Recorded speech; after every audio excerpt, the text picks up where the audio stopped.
Welcome to the Landscaping Podcast. My name is Joel Barnett and I am your host. And in episode 250 of the podcast, I've got an icon of the industry in Graham Ross. It was an absolute honor to not only get Graham to agree to come on the podcast, but I decided before interviewing that I might listen to some other podcasts he's been on just so I can see if there's any interesting stories to get him to talk about. And then I realized that he hasn't been on that many podcasts, so it made me a little bit more nervous about having him on. But yeah, just one of the most enjoyable chats I've ever had with anyone. The episode went for a bit over an hour. I could have happily spoken to him for 5 hours, but I was grateful to. I didn't want to take up that much of his time. But yeah, there was just it feels like a million more things I could have spoken to him about. Didn't mention anything about the fact that he's got an Order of Australia medal and the Veitch Memorial Medal uh, awards that he's received for his services to horticulture. It was fascinating hearing him talk about his involvement at Rye TAFE, which I didn't know about. But I think my favourite part is a story he talks about his grandmother and how she shared some family history with him just a month before she passed away. As she mentioned that, yeah, there's no luck in life, like things happen for a reason. And I found not only with that belief, but a lot of the other things like Graham said in the episode that I've got. There's a lot of things, a lot of my beliefs exactly the same as what Graham's are, which I was pretty happy with because that's not bad validation for myself. But just loved hearing about just every element of the path that he's taken to get where he is today, and the amount of teaching he did. I didn't know about that up to 1980. Yeah, just can't talk highly enough of Graham. So extremely grateful for him to come on, and I hope you enjoyed this episode with Graham Ross at least half as much as I did. Because if you do, you'll absolutely love it. Well, Graham, thank you so much for joining us and being on episode 250 of the podcast. And my first question for you is, how did you start in the industry? Long story, I'll keep it short. I've been gardening since I was four. Always interested in gardening. Not so much on sport. I played a bit of tennis when I was young, but I started working at my local garden centre when I was 11. I'd always gone there buying plants and fertilisers and spades and wheelbarrows and hoses and all the things you buy at a garden centre way back then before hardware stores. And I really got enthusiastic about working at the garden centre, and I was there for 10 years, most Saturdays and Sundays till I was 21. Left school at 15, as most people should. I'm not a fan of the HSC, especially in the 21st century. I think people need to get out into life, get a trade, and then if they want to, as I did when I was in my late 20s, I went to university. But I went to college. In fact, I wagged school just after I did my intermediate certificate and went to the horticultural college, which is another long story, which I won't mention now. But I met the principal, who I got on really famously with. He turned out to be very difficult with a lot of people, but he and I absolutely hit it off. I was 15, 16 years of age, 15. And he pointed out that I couldn't start at the college unless I had employment, full-time employment. So I set about getting that. That was November that year, and I gained employment. Not the best place I wanted, but I stayed there, saved the money like a madman, and the following year, around about January, February, I saw an ad in the paper to work for a seed company, the biggest seed company in the Southern Hemisphere at the time, much bigger than Yates. Yates was quite a small operation. And they had an overseas export, plant export, rose production, seed production. They were into tropical legumes in Queensland, and they were also into seed research. And I enrolled in horticulture at the School of Horticulture, but my employer asked me to enroll in agronomy with the Department of Agriculture. So I started with the two certificates and completed the agronomy certificate in the first year, and then went on to complete horticulture. I then changed my employment over the next 10 years or so in arboriculture, in garden design, and then eventually in local government, parks and gardens. Worked my way up. I was quite happy to lose salary to get experience, and worked my way through the Parks and Gardens department for 7 or 8 years, and ended up with 76 staff under me. I was 21 years of age, and I really enjoyed that time. Went on to do a post certificate, which converted into a diploma of park administration, and then I was asked to by the original fellow who I'd met, who was the principal of Ryde at the School of Horticulture. He asked me if I'd come and teach. I knocked him back for three phone calls, and then he rang fairly angry to say, just send in the bloody application. So I did, and immediately went on holidays with my wife, new wife, just married, and we arrived at this destination to find a telegram to come in for an interview for the job. So I got back on the train, came back to Sydney, and started. I got the job as a teacher. There were two of us that started at the same time. There were about 7 teachers at the most, and we had about 300 to 400 students. In that 10 years that I was there, I became a head teacher, senior head teacher, and then 12 months before I left, I was the head of the division, which is principal of the college. And in that time, we had grown the courses and grown the student body to be the largest educational hub on the planet. We had 2,600 students every year. We had associate diplomas, UG3 diplomas, trade certificates in greenkeeping, horticulture, garden administration, nursery production, and then post certificates in all of those, and diplomas in all of them. They tried to power us up with a university so that we could get a UG3 and advanced college. Sydney University wasn't all that cooperative, even though quite a few of our teachers had come from there, ag teachers and plant pathology and botany teachers.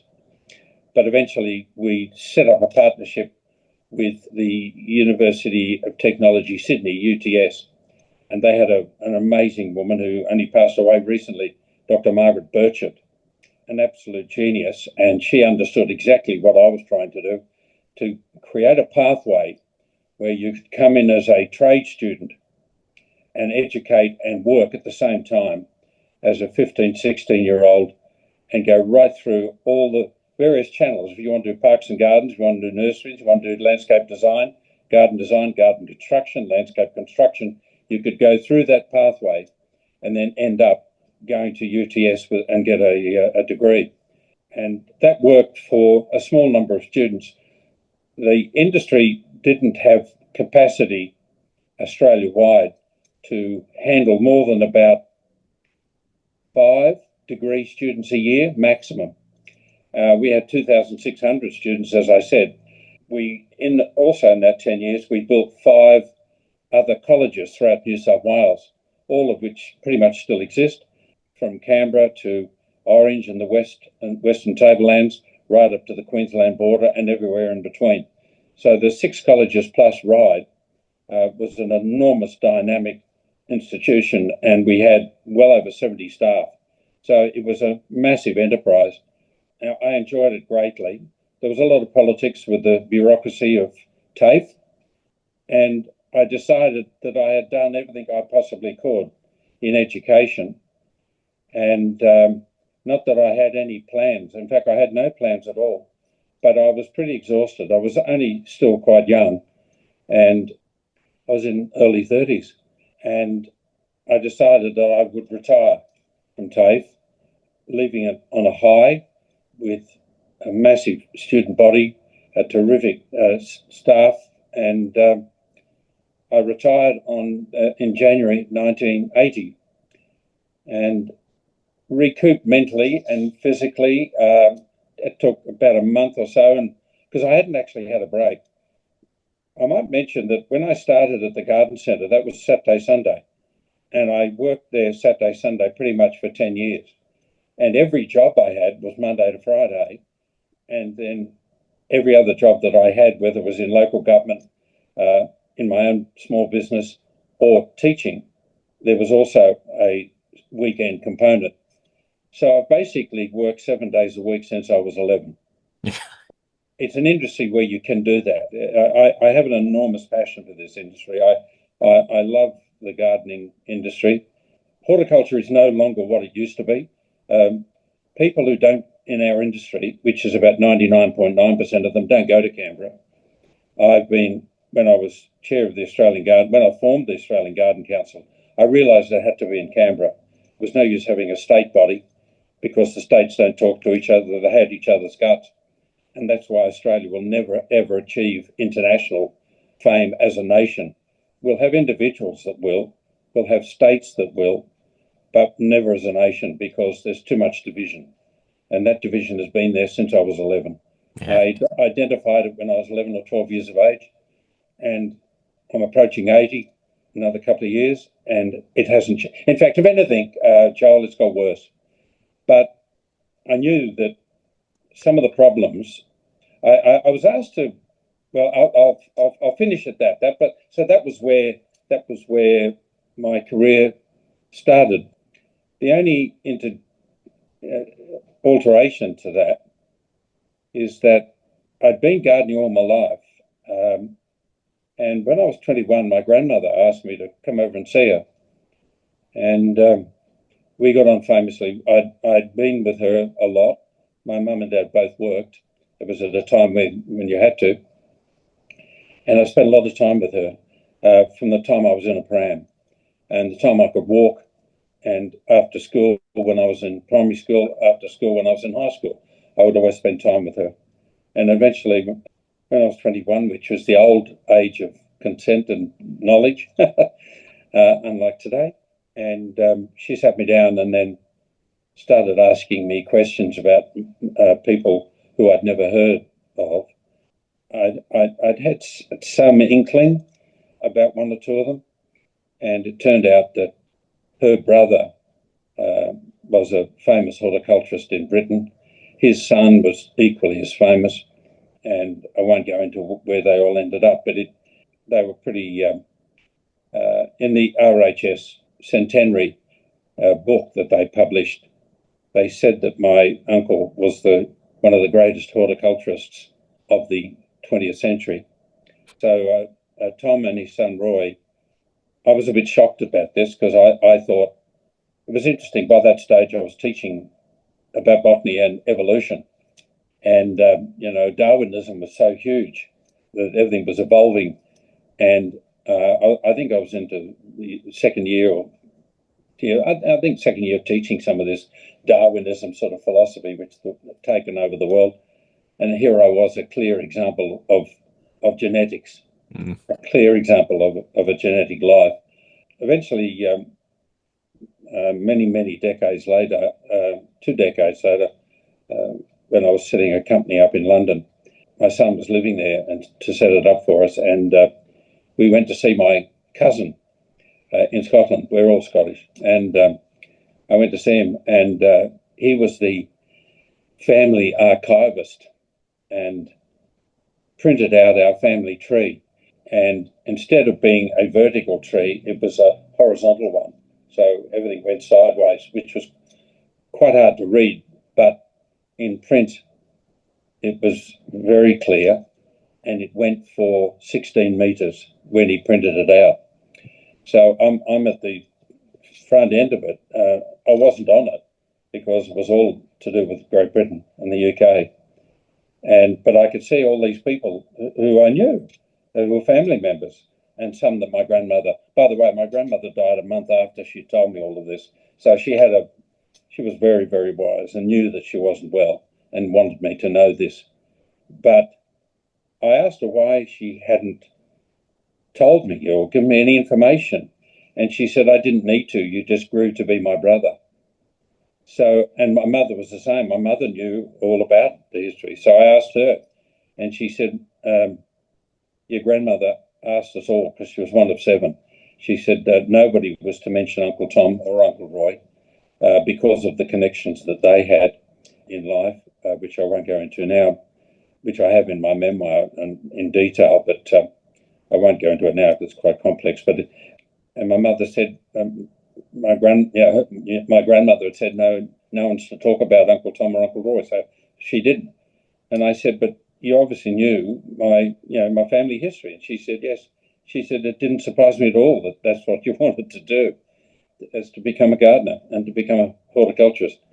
And what was really weird is that once I got into my 40s, my life, 40s, my life paralleled in the most amazing way. My life paralleled both Uncle Tom and Uncle Roy in the way they started in garden centres and nurseries, and ended up, and Roy in particular, ended up in the media. And that was by sheer accident. I had no intentions of going into the media in 1980, but having retired from a very well-paid public servant job, I then had nothing. So I was just recouping and relaxing and in my retirement. And I've always called it retirement. People say, this media career that I've had, and I say, yeah, well, that's what I do in my retirement. So I retired not at 65 or 70. I retired in my late 30s. So that enables me to work forever, as far as I'm concerned. There's no cut-off point because I retired, which I think was, in reflection, now that I've got to that point, it's very interesting. It was an interesting decision to make, and I specifically decided I would retire once I left the department and public service life, and then come out into the freedom of self-enterprise. I love private enterprise. I absolutely have a passion for private enterprise, and it was by sheer accident that I ended up on radio and months later on television, and the rest is history. Yeah, I was going to say it's fascinating hearing that story about your relatives with the RHS, because when you mentioned that you started gardening at 4 and then working at 11, I was going to ask if your family they must have been into gardening as well to get you into it. Mum and Dad weren't. Mum and Dad hadn't. Right. In fact, by the time I was 11 or 12, my dad said, "Here's the lawnmower, here's the garden shed, here's the garage, it's yours." And Mum and Dad became professional bowlers. They played bowls every weekend for the rest of my life until they both died. So the garden was mine. I just did what I liked. And as I said, I was 11 or 12 years of age when I took over mowing the lawn, and had learned a couple of tricks on how to get petrol and how to start a lawnmower, putting petrol into the spark plug and all that stuff, and soaking petrol with a tube and putting in it, all of that jazz. So my father was very practical. He was much more mechanically inclined. He loved tinkering with cars. I hated metal. I love wood, but I hated metal at school. I did metal work, and I quite enjoyed it, and I achieved well in metal work, but my woodwork was much more productive and enjoyable. So I did all the technical subjects, tech drawing, and geography, history, all of which I love. And interestingly, when I went to uni in my late 20s, there were subjects I had to do for teaching to do my dip ed and get my degree. And I had a number of electives, and I was able to choose geography, which later became very handy for the current environment and environmental issues generally, because it was reasonably current at up to date at uni. And I did Latin, which I loved, and that turned out to be brilliant because I wish I'd studied it much earlier, but nobody wants to study Latin at school, let alone now. Back then, but I enjoyed the Latin, and I did history, a bit more history. So I love history. I love Australia's history. Yeah, Australia's history in particular. It's a bit of a passion. I've got a lot of books on Australian history. I love people like Macquarie and those other pioneers and pioneer politicians and those who really established modern Australia. But yeah, interesting. And the other thing I discovered from my cousin in Scotland was that our family, this is where it really gets freaky. My family had been gardening in Scotland since 1660. So here's typical in Scotland, because the churches have all the records of birth, deaths, and marriages going back to wherever, to the beginning of time in that part of the world. It was very likely when the Vikings come across to Scotland that things changed way back in the 1500s. But we started gardening, and I have gardening relatives from 1660. There was a couple of dropouts, but the fascinating thing was in Scotland is that they not only have your name and birth date and their death, but also what you were employed as, which was really amazing. And to see every generation, there was always a gardener. Sometimes there'd be a fisherman, of course, in Scotland, fishing or distilling the Scotch whisky. But gardening was consistent all the way through from 1660 right the way through to that stage, which was about 1998, 99, 2000, something like that. So it's just quite incredible. And there's still gardening. I've still got gardening relatives in Scotland and one gardening relative distant here in Sydney. Yeah, it's fascinating. It's awesome that people kept those records as well, and you're able to get them. Because I've got there's someone in my family. She did a family tree as well and traced back. So we had our first relative in Australia was a convict from Ireland. Yeah. So came out to Tasmania in 1860, and it's like there's newspaper reports of why he came out. So yeah, it's pretty cool to see him. Yeah, it is. It's wonderful. We're very lucky, our generation, and I hope younger people might be watching this podcast. It's fascinating to get your family's history, to identify it, acknowledge it, and learn from it, because quite often their hardships and their achievements can really bolster your energy and your enthusiasm and your focus. I was lucky in my case, but I know many other people have done the same thing, because I've told this story at Rotary meetings and all sorts of meetings all around the country over the years, and a lot of people come up to me and they say, it's amazing. My great-great-grandfather was a carpenter, and I'm a carpenter. Now, so these are wonderful things, especially in the trades. As you can see, I love the trades. I love private enterprise in trades, and I don't care whether you're plumbing, bricklaying, nursing, or whatever. Those professions are so important. And isn't it funny now in the 21st century, in 2025, especially after COVID, we're in dire straits because we don't have our trades locked in, and TAFE is struggling, and the country is struggling. We've got more doctors and lawyers than we can poke a stick at.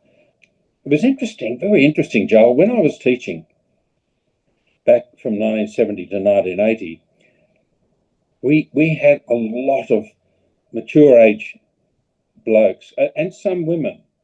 The women generally came through after their families into horticulture, which was something that we've lost a little bit of contact with. We're still not attracting enough women into our profession, but we did get a lot of accountants and people out of banks, people out of accounting who were coming, and they'd had it up to here and wanted to get out into the fresh air, wanted to get out into real life and into that vegetation that's behind you on the screen. And they wanted that fresh air and the sunshine and the ability to try and grow something, feed themselves and feed others. And a lot of people, a lot of young men in their 40s, disillusioned with their professional careers. And I think there are thousands in Australia, but because of the economics, if you're well paid and you've got a mortgage that you're drowning in, and you've got 3 kids or 2 kids, and your wife does a bit of part-time work, the last thing you want to do is to abandon a well-paid job to do something that you really want to do. And I think that's one of the cruelest things of this current period that we're in, is that there are so many men in particular. I'm also interested in men's health, which I do privately, and seek information on men's health. and get involved in men's health out of public view. And I think that's a really serious issue for men working in jobs that are well paid, that they just hate going to work every day. And here is an industry which has 180 different versions, from laboratory work to landscape work to gardens and nurseries and garden maintenance and 1,000 other plant breeding and 1,000 other opportunities. 180 the Garden Council has identified as being clearly different. There's a bit of subsets there, but which would take it easily to 200 different aspects in horticulture. It's just one of the greatest lifelong careers that you can have. Yeah, it's fascinating that I didn't know that number, but I've always said that there's a ridiculous amount of different parts within the industry. Yeah. And I've said, because I absolutely love what I do as well, and I've often said how I feel sorry for people who do a job that they don't love. Yes. They just have to go to work every day and do something you can't be bothered, that you hate, because you have to earn that money because of the life you've built. Yeah, exactly. And the mortgage you've got. And if you're lucky to have a mortgage, really. And there are so many people that don't have a mortgage who are again trying to build up that deposit. So they'll do anything. They'll work 3 jobs. I just wish that one of those 3 jobs they do could be in horticulture, even if it's 1 day a week, 2 days a week, a weekend or something like that, because horticulture really can employ them. We've got a lot of opportunities in horticulture that are just not being met. Yeah. I wasn't aware of how involved you were at the Ride TAFE though, but it doesn't surprise me at how well reputation that's got, like those foundations that you've built then, that's obviously been carried on. Because when I've spoken to people, the amount of quality people who have come out of Ride TAFE and Burnley in Melbourne, like they're just 2 of the clear best. But see, the tragedy, Joel, is that Burnley's closed. Yeah. And when I was at MIFGS this year, another TAFE institution, not that Burnley was TAFE, but Burnley closed. A tragic loss for Australia. I know it was a tragic loss for Melbourne and Victoria. It was a tragic loss for Australia because the 2 institutions, Ryde and Burnley, were pumping out students, graduates that were going around the world. And that really stopped when Melbourne University took over Burnley. And now another TAFE college has closed in Victoria. And that's part of the reason I wrote a paper, because it's a weird thing, if you don't mind me saying, just tell me if I'm rambling on. Better Homes and Gardens decided to run a competition, Graham's Great Gardens of Australia. So you sent in your entries. We got thousands of entries from all around the country. And then we had people in each state do some preliminary judging. We ended up with 5 from each state, everywhere except Darwin. And then then shows how long ago it was. The then host Noni Hazelhurst, before Joanna Griggs joined the show, and Noni and I then went around every state and filmed these gardens and selected a winner. And that winner was to win 2 tickets to come to Japan with me on one of my Japan tours, which we'd funded. We threw that in as the prize. So we've had our company, both our companies have had relationships with Channel 7 and Better Homes and Gardens right from the very beginning, because I'm the only original who was there in 95, episode 1. But wherever we went, where we were filming, I always tried to see if there was an industry event, an Institute of Horticulture or a Horticultural Media Association event or a Nursery Association event or an LDA event, a landscape design conference, something like that. And I would try and attend them. And in fact, out of all the capital cities, I think I got to 4. And the interesting thing was, wherever the industry people came together, and they assumed that I was on the telly. They didn't at those days didn't know I was on radio interstate. They do now because the program's national. But they assumed I was still at Ryde, and they said, "Where are all the students gone? Where are all the students gone?" And I said, "Well, there's heaps coming out." Well, I knew Burnley had closed, and I knew, I said, "Well, there's a couple of TAFE colleges in Victoria. There's TAFE in Queensland. There's TAFE in South Australia. There's TAFE in Western Australia." And I said, "There's correspondence schools with John Mason that has been very successful." So I said, "There's plenty of students." And they said, "No, there aren't. We're not getting staff. We can't get apprentices." And I got these 4 meetings that I engaged with people. They engaged with me. They came straight at me and they said, where are all the apprentices? Where are all the trainees? And I thought, so I came back and I thought, I left Ryde in 1980 with 2,600 students. One institution, 2,600 students. In 2000, this was 2013. So because I love statistics, especially in our industry, I think I'm one of the few that's still alive that has a history of the industry from 1788, from the time the first fleet arrived in Australia. And I've had to do that professionally a couple of times when I was in TAFE, wanting to get money out of the state government to build colleges and schools around the country with other senior staff, mind you. I wasn't doing it by myself. There were other, but I did have a connection with the Premier at the time, even though he hated my guts when I went into the media. He was quite happy while I was a senior bureaucrat. But so I've always had this interest in history and gardening in Australia from 1788. So I wrote this report, and when I got to the point about the current enrolments, I thought, oh, well, I'll start doing some research. Do you know, in 2013, Australia had about 380 students. The whole country had 380 students.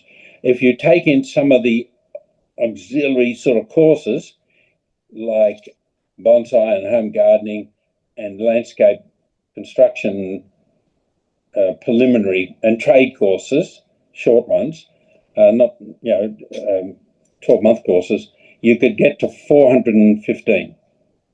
So let's take the 415 number. That was 415 students studying one form of horticulture or another in 2013. Where had the student numbers gone from 2,000 and 2,600 in 1980? And I blame the industry 100%.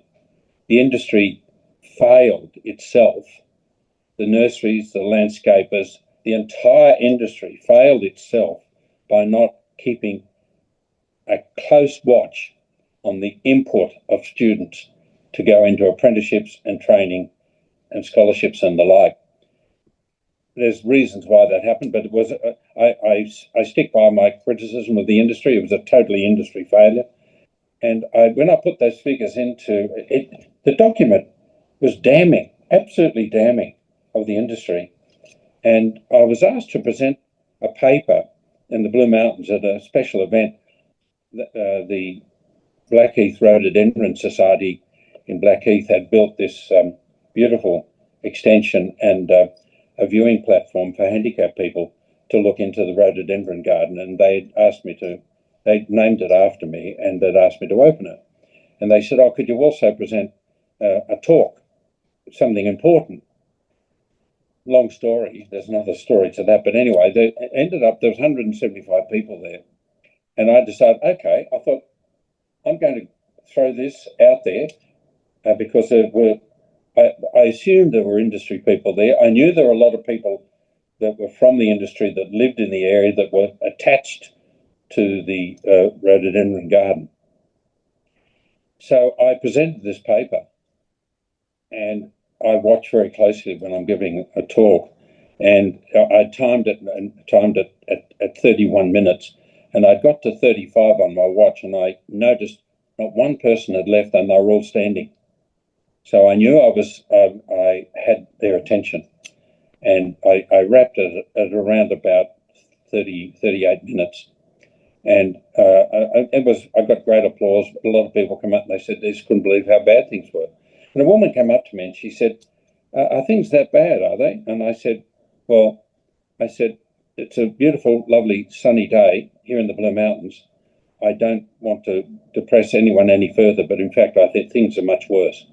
But I said, the numbers I've given you, the stats are correct. And I said, but it's actually worse than that. And she said, somebody in Canberra needs to know. And I said, nobody in Canberra is interested. And at that point, I was dragged off by the chairman of the society for lunch. And everyone else was departing, and there was a group of about 40 were going to this lunch. And we exchanged business cards. I just put it in my pocket, got home about 5, 6 o'clock that night, hung my clothes up, and at 9:01 on the Monday, my phone rang. And I just happened to be picking out my shirt and picked up the business card. And I'm looking at the business card and looking at the number that's ringing on my phone that was the same. And she was the local Liberal member for the Blue Mountains. And I answered by answering, and I said, "Good morning." And I used her Christian name. And she said, "Oh," I said, "I've got your business card in front of me, believe it or not." I said, "It's a coincidence. My life is full of them. I've got thousands." My grandmother, who was a little bit of a mystic, said there's no luck. Everything is preordained, preset. And when I look back, there's so many doors that slammed in my face, and seconds later, another door opened. That's just happened all of my life. So I tend to believe what my grandmother told me when I was a young fella. And she said, "You need to go to Canberra." And she said, "If I can find somebody interested, would you go?" And I said, "I've already put it out there." I said, "Yeah, I'd go." That's why I said earlier, Canberra is where the decisions are made. 3 months later, she rang me and she said, "I have a minister very interested. He's a keen gardener, but he has 3 portfolios: tourism, investment, and foreign affairs." So I said, "Okay, set up a meeting and I'll give you some dates."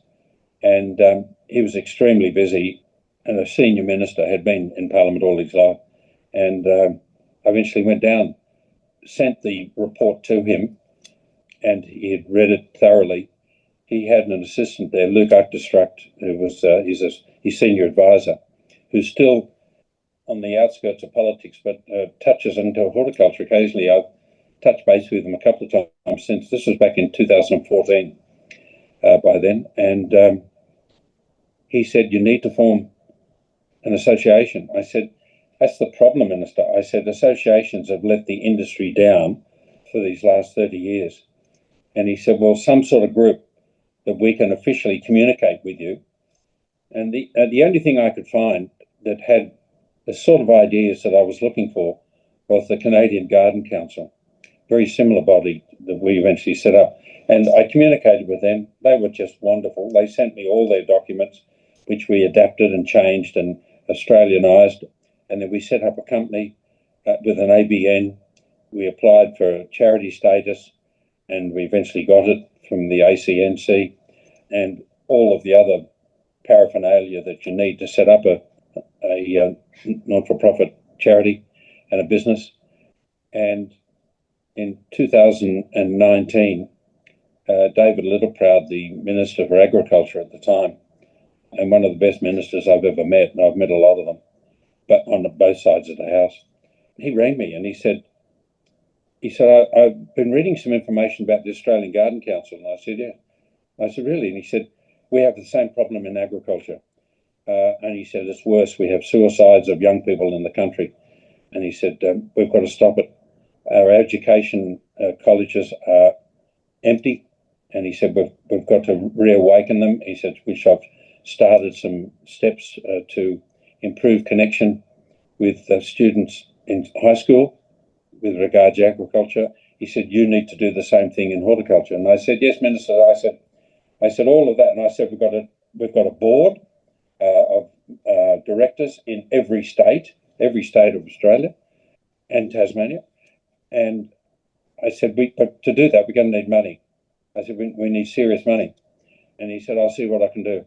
And he eventually organised a land care grant for $490,000 in 2019. Prior to that, I might add, the Garden Council had been doing a lot. We had been getting into high schools. We'd been producing some literature. We'd been set up a website, all of which my company funded. But the funding had got to about $180,000, and my company was, even though I'm CEO, my managing director is my son, and he said, "Dad, we can't keep funding the Garden Council." you're going to have to do something. And I said, look, we're trying to get funding. And we were getting some private funding, nowhere near enough, but we were getting some. And then the minister kicked the can with the major grant. And that enabled us to work right the way through till March 24. So we extended, it was a 3-year grant, but we really pushed it out from 2019 to 2024. During COVID, he was an enormous assistance because I lent on him on radio to keep the garden centres open, along with Bunnings, shopping centres and petrol. So the essential services, he agreed on air in an interview to include garden centres. And that was on the Saturday, and on the Monday, he tabled an amendment to include garden centres to remain open during the COVID. We were the only country in the world that did that. And I take credit for it, mainly because no one else was doing anything. And the industry, Joel, would have collapsed. The industry would have totally collapsed, and we wouldn't have one left because everything was shut down. And at least in Victoria, where you had many closures and state closures, Victoria was in dire straits. So the industry worked out a click and collect system in your local area, so you could go to your local garden centre. But nationally, it changed Australian horticulture. Australian horticulture before COVID, say 2019, had a gardening population of around about 4 to 5 million. And I've kept stats, as I said, from 1788, so I know the growth pattern. And during my 10 years at Ryde, I had to submit accurate to the government to get funding, growth and stats and involvement from gardening and horticulture and landscape and the garden design and the whole thing. It was a very broad, and I loved it. I loved doing it. But when I look back today, it was great education for me to understand how that worked. And by the end of COVID, Australian gardening in 2022 had grown to around about 9 to 10 million people, which was nearly half the population. Now, many of them were uneducated and had a lot of failures, but the industry stepped up reasonably well. But the media was really responsible for educating those who had got involved in gardening just to grow some veggies at home to feed their family, because they could get a packet of seeds and they'd never sown seeds before, or grown seedlings before, and they needed a lot of education. Those extra millions needed, millions of Australians were growing vegetables and things. The interesting thing out of that, after COVID, a lot of those people stuck with gardening, not all of them. We lost about 1 million, but a lot of people continued gardening and then got involved in gardening. Their kids got involved in gardening. And schools, and the Stephanie Alexander thing was working at the other end with young people, primary school kids and infants. And there was this great connection in families with gardening. And I realised that we needed more education. And my radio station that I've been with since 1980, I can't believe it, but it's the longest running radio program in the world. It's now 45 years that I've been on air every Saturday and Sunday. And we now broadcast nationally through the internet and globally. So we have calls coming in from Tasmania, Victoria, South Australia, Queensland, as well as throughout New South Wales. It's got an audience of somewhere around about 500,000. Yeah, it hasn't just been existing, but it's been extremely successful as well. Yeah, which is really bizarre, But my raison d'etre is to educate and communicate. Some people say I've never stopped teaching, and maybe that's true. The difference is in the media, you've got to be reasonably entertaining. So you've got to have a personality and a sense of your own position and responsibility. But the figures on the radio just exploded, and that was partly due to Better Homes, and it was partly due to the network that the station's on in expanding and retailing the program nationally. So and everyone did the same thing. Everyone, the ABC has done the same thing in encouraging more information dissemination for those extra millions that we've now got gardening. The numbers getting into TAFE or into uni, TAFE in particular, is not as strong as it should be. Most of the Garden Council is now looking for new funding since March 24, so it's over a year now, and we're operating again back on I suppose it's our budget. But we produced an absolute fabulous booklet during COVID, 2 booklets for high school students, younger high school students and senior high school students, those who are 17, 18 or 16, 17 about to do HSC and leave. And we spent a lot of money getting professional advice on those little fold-out booklets. We've distributed them to every high school twice.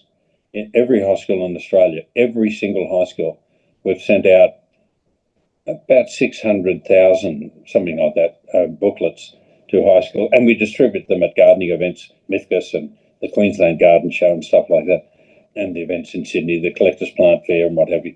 We just keep distributing those so that young people at high school, we can influence them, educate them and inform them of the horticultural industry and the gardening industry in its broadest range, which we've covered. And of course, there's a link back to the Garden Council's website, so they can go on there and do the things that young people like to do with websites and look around and investigate, look at the videos that we've recorded. And that's our plan, is to keep working on high school students, which is really, really critical. Yeah. Get to them before their school certificate so that if they want to leave. The other thing that the Garden Council, on that point, Joel, is interesting is the biggest problem that we have in Australia are parents. And we did quite a big survey in Victoria and in New South Wales, and parents are the biggest stumbling block to young men and women leaving high school with an HSC or without it, but to get into gardening. Parents want their kids to do the same thing that their father did and their grandfather did, and they don't see horticulture and gardening as a career. They see it as a hobby, and it's a hobby that I've been able to make a career for 63 years, and I live a reasonably comfortable life, and I earn a good salary, and it's been a great career. And there are a lot of other people that have made a great career and a lifelong career in gardening. But parents, and it's just amazing. We went to both private and public schools and spoke to the students, spoke to principals. And the principals, when we spoke to the students en masse and then spoke to the principal, and they said, "Oh, yes, but you don't have to talk to the parents." I might have teachers come up to me and they'll say, "Oh, little Johnny he was really interested in what Mr. Ross had to say, and he'd like to do gardening, but Dad wants to be a doctor or an accountant or all these boring as batshit jobs," when the kids got their heart set on growing plants and their heart set on tree hugging and their heart set on being involved in horticulture and a real life to save the planet. And their parents are this really hard, and that's how these kids end up being forced by their parents to go to university. Yeah, and then they get in that high-paying job that they can't get out of to do what their passion is. That's it, because as we were talking about earlier, they get locked into this. Yeah, because mum and dad, the bank of mum and dad will give them a bit of a help. You get $1 million house, and suddenly the rates start to keep going up, and they're locked into a mortgage and a job that they don't want. Yeah, and very sad for the nation. I communicate a lot with politicians. I learned a lot when I was going to Canberra with the Garden Council, a lot. And I was down there many times and I communicate with both sides of the House. Although I must admit, the one that has surprised me greatly is that the Labor Party is not as connected to Labor and trade ideals as much as you would think, which is a real shame, because I've known many good Labor people over my life. When I was in local government, I had often had a Labor council and there'd be a Conservative council. Then, that's the way councils go. And I knew some really good Labor people, and they understood the trades angle and the responsibilities for the country to get into trades. But that's been dropped, and that's why we're in such a pickle now. Not that the Conservative parties are all that much better, but I have found more sympathetic ears in Conservative governments, whether they're in opposition or government for that matter, than I have which is really surprising, than I have in Labor MPs, which is really surprising. They talk the talk, but they don't walk the walk, which is a bit of a shame. Yeah. Going back to something you said before, which gave me chills when you said how your grandmother told you like nothing happens by chance and like it's everything's sort of meant to be. I immediately thought of a story that Graham Rowe told me when he was on, and so when he was working as a real estate agent, and he was hating what he was doing. Yes. And then he was driving down I think don't know if he was just going to his in-laws or somewhere, and he drove past your office and just saw your light was on. And he said, "Oh, Graham's working away and his light's on." And then like the next day is when you rang him and offered him the role to come work in the tours, Ross Tours. So I saw that's like another thing like that. Like sometimes things just happen. Yeah, it is interesting. Rowy's a good mate. We'll eventually hook him up. We've had and quite frankly, and I'm quite happy to say, is that to send somebody overseas and we don't send anyone here's a tour, off you go. Yeah. We're the biggest, oldest specialist gardening tour company on the planet. When did you start that? 1980. All right. So we've taken 90,000 people away. So it's a huge enterprise, an enormous enterprise, and it's grown dramatically. It was basically originally just my wife and myself, and then our son joined, and then our daughter joined. She stayed for a number of years and has left to go do her own thing back 2000 or so. And but our son is now, he went off and did all the courses. He went to TAFE and uni and did all the courses necessary to hold a license, travel agent's license. And he's also a great manager and a great financial manager. And so the company has grown dramatically. We had the same difficulty in COVID that every other company had. Our company in COVID nearly died a death. We had, thanks to the then Liberal government, and like a lot of companies, we had JobSeeker and JobKeeper money. It wasn't a lot, but it was about a quarter of the staff's salary, and then we could put a bit on top of that to keep them. But in the end, they all had part-time jobs elsewhere. But the minute that COVID was over, and I might add, our money had just about run out. We could see the end of our finances. But my wife, my son, and I decided, and his wife, my son's wife, who's now working with us, we decided that we'd give it another shot, which was a bit of a gamble because we really didn't have a lot of, but we had enough funding to run it. So we ran a short course. They were all overseas, believe it or not, except one. One was around New South Wales. We had to find countries that were open. New Zealand was open. Norfolk Island was open. Singapore was open. Western Australia was closed. New South Wales and Queensland were open. Victoria was closed in 2022, as soon as COVID was declared over, but the governments wouldn't open. So we organised a tour around New South Wales, which filled. Then we organised a tour to Norfolk Island. It filled. And then we organised a tour to Singapore, and it filled. So those three tours gave us enough confidence, not so much cash, but confidence. And ever since then, we're now running 26 tours a year. Next year we could have 27, I think. So the company's growing dramatically, and we're all over the shop. We're on Facebook, we're on Instagram, and we're in advertising. And yeah, it's a huge enterprise now. But to send somebody overseas on a tour, say Japan or something like that, it costs us about $13,000 to do that. So, and we need a little bit of a gap in our profit to carry Rowie over. But so he's had a few disappointments, but we keep in contact with him closely, and he'll be travelling overseas with us very, very shortly. Yeah. And once he's seen how we operate, we're a very old-fashioned company, and I suspect that's part of our success, quite frankly. Our return, and it's interesting. Again, I love stats. The return rate of business in Australian travel industry is 23%. 23% will go back to their local travel agent or to a large travel company. And they'll say, oh, I really enjoyed that tour, 23%. Globally, the rate of return is around about 32%.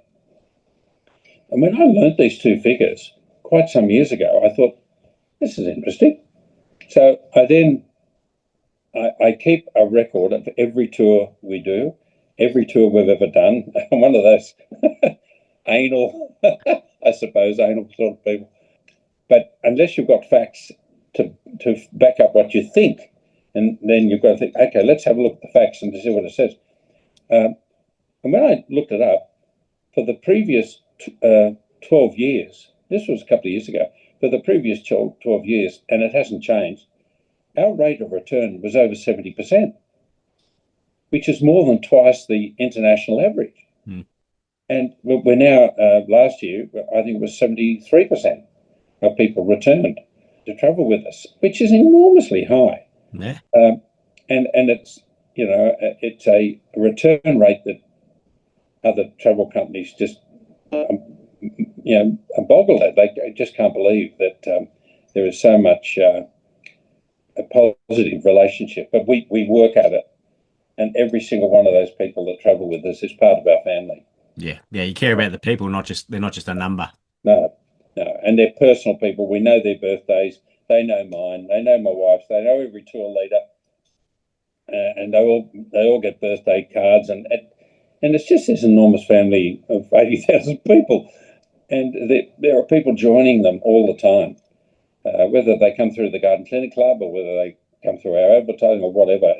There's this huge funnel that attracts people to what we do. I often get asked in business communities, Business Sydney is a very thriving operation of heavies. So I'm just a gardener, but they often get me to talk to their groups at different times.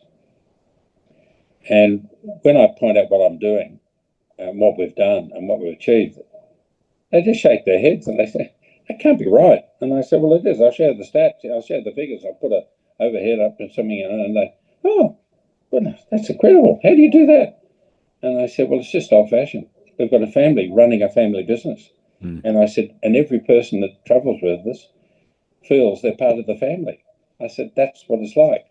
Now, I won't be here forever, but my son and my daughter-in-law will continue the family. And Rowie will join, and he'll be alive when I've gone. And all of the other travel tour leaders are the same. They're all like Rowie. I think Brendan Moore does some tours, doesn't he? Oh, how about Brendan? How about Brendan? Brendan's a great garden designer, one of the best in the country. And you know what his private job is? I shouldn't say this, but he looks after handicapped people. Yeah. What a legend! What a beautiful human being. We were so lucky to attract Brendan. Now we've got people saying, "Where's Brendan going?" Oh, he's going to Borneo. Oh, I'll go with him. He's going to Sri Lanka. Oh, I'll go with him. He's going to India. Oh, I'll go with him. And they're all the same. They're all the same, Joel. All of our tour leaders are just beautiful, beautiful people who I could easily adopt and be part of my family. They are just lovely people. They're hard to find. They're hard to find, Wick. Yeah, and we've only found 3 in the last 2 years, and that's because we really needed to. We were working our tour leaders to death. We had to ease their pressure a little bit, because they've all got jobs. They've all got their other jobs. Colin Bale is our most experienced tour leader from Perth, and he's got a very big landscape design company called the Gardens of Eden, and he's doing garden design work, garden construction, and what have you. He's doing the full gamut, but he's doing 4 tours a year with us. So, and at one stage he did 6, and I said, look, we can't keep doing that to Colin. He's got a job and a business to run and staff. So anyway, we then really got into searching for really good people that we could see, give them a trial and take them overseas, see how we run it, and then see if they'd like to get into the mayhem. Yeah. Yeah, and speaking of good people, I've had a little bit of dealings with the people on Better Homes and Gardens, and that's something I've found off camera and on camera. Like, there's just so many awesome people work part of that business. So you would have seen a few over your time there, I'd imagine. Yes, being the only original, all the staff, all the presenters have all changed. Joanna Griggs has come in, Dr. Harry came in, and the show. This is my 31st year on Better Homes, and the newbies like Dr. Harry has been there about 15 years. The chippies tend to turn over a little bit, but we've got a good, pretty stable team of people now. But I must say, the presenters are one thing, and they're all great mates, but it's the team behind them. My researcher has been with me now. Vivian has been with me for 10, 12 years, and they are so dedicated. She is very dedicated to gardening and horticulture. She's dedicated to Charlie Albone and myself, and to Melissa. She's responsible for those three presenters, and that really makes it pretty time consuming. It's a big job for her, but she does it extremely well. And all of them, all have got great presenters. And then we've got a fantastic crew. Cameramen, sound recordists, and our producers. They're just beautiful people. I've been very lucky. I suspect with Better Homes, I've had 15 overseas tours, long overseas tours, that took in Chelsea 15 times, and we've filmed in Japan twice, China once, Italy, France, Austria, Germany, Scotland, throughout England, Wales, and that's when there was a bit of money around too, and the money's not there now. Yeah. So I've just been finalising and editing that section of my memoir, and I honestly believe we won't see that money come into the industry again in television. And I'm enormously proud to have been able to present those stories to Australian audiences. We were the first, and in fact, one of the few audiences to get into Buckingham Palace. We filmed the garden at number 10 Downing Street. And that was mainly through my family's connections with the royal family. But overseas gardeners, overseas gardening industries are generally more friendly than Australians. They're more nationalistic. And I don't know whether it's the size of our country. We touched on this earlier, but I think the worst thing that ever happened to Australia in 1900 was when all the states were created. Because when I'm overseas, and I'll be overseas in a couple of weeks. I'm going to Hawaii with a group, and I've got 2 Japan tours. I'm always Australian. I'm not from Sydney or from New South Wales. I'm always Australian. But so many of my fellow countrymen, they go overseas and they're from their state. And that doesn't really help. It breaks the country up instead of bringing the country together.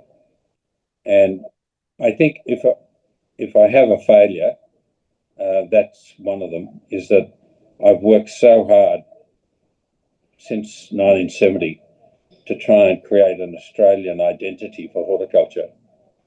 And in some ways I've achieved that, especially in the UK. But the minute I'm gone, I'm not sure that will last. In Japan, we've got a very significant, because we have an MOU between the Australian Garden Council and the Garden Society of Japan, and that society is 106 years old, so it's a very reputable organisation. And we'll have exchange. We've already started exchanging young people between Australia and Japan, or Japan and Australia first. We need funding to get Australians to Japan, young Australians to Japan. But I've been to Japan now 52 times.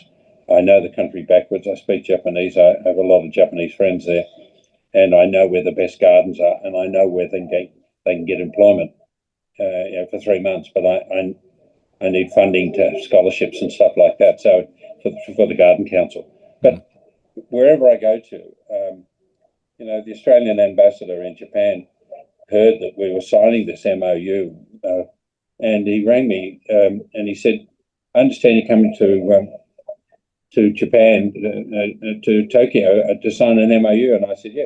And he said, "Why don't you hold it at the Australian Embassy in Tokyo?" I said, "You're joking." And he said, "No." He said, "You're Australian. You're an Australian organisation. It'll be our pleasure." It was just so different. I'm not from New South Wales. I'm an Australian. And I think the more we push the statehood thing, the more that the country and the industry will suffer from division. Yeah. Last question for you, Graham, is who do you think would be a good guest to have on the podcast? Oh, that's an interesting one. I think one of the Australian Garden Council has supported both to seek $8,000 for a scholarship, and then I organised the employment of those people in England and in France, and they gained work experience at the Royal Botanic Gardens in London and Kew, Wisley, the RHS Garden at Wisley, the Eden Project, Hidcote Manor, and then across in Monet's garden in France. And we've done that for 22 young men and women. And the Garden Council is not doing it at the moment, but I'd like to restart that once we get some funding again. And we give them $8,000, which is a bit of a help. And they can fly at the back of the plane, save a bit of money, get a cheap flight across, and then organise themselves. We also get them employment at Chelsea to work on a garden construction. Now, not all of them have taken that on because it's a hard slog. It's a 3-week coffee and pizza in freezing conditions to set up a show garden at Chelsea. But a couple of the women have, and quite a few of the men. And 2, I suggest you should speak to, who were very likely our most successful, ambassadors for the Garden Council. And I think Ash Walker, who is a fellow who started out with ADHD and a whole range of mental issues, and is now a dynamo, an absolute international dynamo, and was working in a nursery where a lot of other people with mental issues were working. And his employer applied for one of these scholarships, and he got it. And he tells me over and over again his life changed that day. And he's just so gregarious and a lovely fellow. Ash Walker would be my first suggestion. And then following that, a bit of a gap between them, Tyler Howard. Tyler has just returned. He worked on a garden at Chelsea, and quite a few years ago now, of course, when he was a young fella, and he's just been invited back this year. So in 2025, the original garden designer has gone back to Chelsea and rang Tyler up and said, "Will you come back? You'll have to fly yourself here, but I'll help you with a bit of accommodation, what have you. and he worked on another garden at Chelsea. And for the second time, he worked on a garden that received the gold medal at Chelsea.